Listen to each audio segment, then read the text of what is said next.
Have you ever found yourself watching one of those YouTube mega challenges, the ones with hundreds of millions of views, and just wondering, how? It looks like pure unfiltered chaos, right? Well, here's the thing, it's not. Behind pretty much every one of these viral hits, there's a surprisingly precise and repeatable blueprint. And today we're going to break it all down. You see, the real genius of this whole formula is that it doesn't start with some huge explosion or crazy stunt. No, it starts small. It taps into a simple, almost childish idea that, let's be honest, we've all probably had at some point. I mean, listen to this quote from creator Ben. "I always dreamed of having a pet fish in my room." It's a totally normal thought, right? Super innocent, super wholesome. But in the wild world of YouTube challenges, a wholesome idea? Well, that's just the launch pad. Because that simple little idea immediately gets pushed to its most illogical and usually most destructive extreme.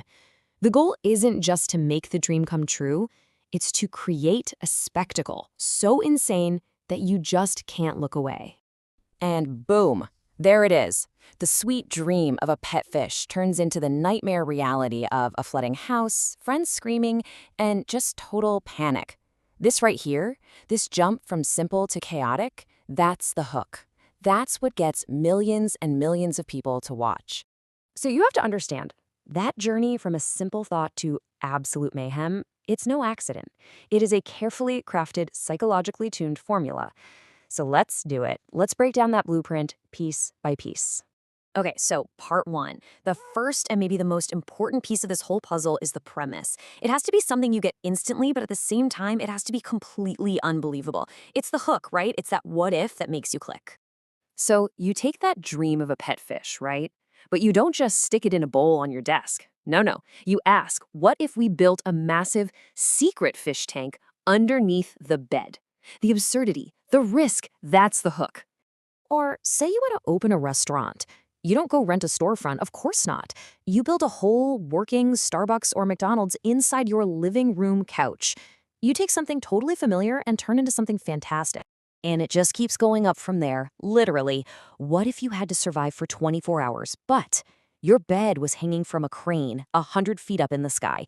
Every little mistake just raises you higher. The stakes are just immediately, visually right there. So this is how all that chaos gets turned into a real strategy.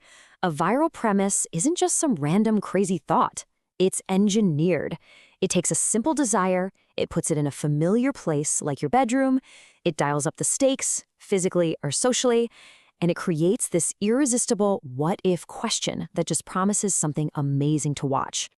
Okay, but a great idea is just the start. You can't just build a fish tank under a bed and, hope something interesting happens. To keep millions of people watching, you have to actively build the drama. You have to manufacture the tension all the way through. And this is basically the playbook. You see it in almost every single one of these videos. First, something goes wrong. A small problem, right? Like the tank springs a massive leak. Then you add a time crunch. Oh no, my girlfriend is 5 minutes away.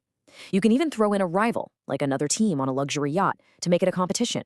And finally, you force a choice between two bad options to guarantee more drama. And a huge part of engineering that drama is this idea of the friend as obstacle. Your friends aren't just there to help you. They're there to create problems. They're there to prank you, to mess up, to accidentally throw your only phone into the ocean. It's a guaranteed source of conflict and crazy, unpredictable moments. So, where is all of this going? All this manufactured drama, this outlandish setup, it's all building to one thing, the spectacle payoff. This is the grand finale, where that crazy initial idea finally comes to life in the most visually chaotic, satisfying way possible. And here's the real magic. The payoff isn't just building the thing. Oh no, the real payoff is the hilarious, stressful, messy reality of the attempt. It's not about having a secret restaurant. It's about trying to serve a professional food critic a horrible pista with candy on it. That is the content. And the scale of that payoff? It has to feel massive. When the challenge is surviving in a high bed, you don't just go up a few feet. You go 100 feet into the air, way higher than the houses, where every single move feels dangerous. The number itself is the spectacle. And here's the kicker. The payoff doesn't even have to be a success. In fact, a lot of the time, failure is way more entertaining. This quote just captures it perfectly. You put in all this effort, and the result is a total letdown. And for us, the audience, that failure is just as good as a win. So why? Why are we so completely captivated by this? What is it about this specific blueprint that keeps our eyes just glued to the screen? Well, it really all comes down to psychology. See? It works because every part of the formula is designed to hit a specific button in our brains. That crazy premise? That sparks our curiosity. It makes us ask, how are they even going to do that? The drama they build up creates tension and gets us invested. And then finally, that big spectacle payoff gives us the satisfying ending we've been waiting for. And if you actually break down what drives the engagement, curiosity is the biggest piece of the pie, by far. That initial insane what if is the most powerful tool they have. But you need the tension and the spectacle to keep us there till the end. And that tiny little slice of relatability, that's the simple dream that got us to click in the first place. So yeah, the next time you see one of these massive challenge videos blowing up, just remember what you're really watching. It's not just a bunch of friends goofing around. It's a finely tuned entertainment machine, a blueprint designed from the ground up to grab your attention and not let go.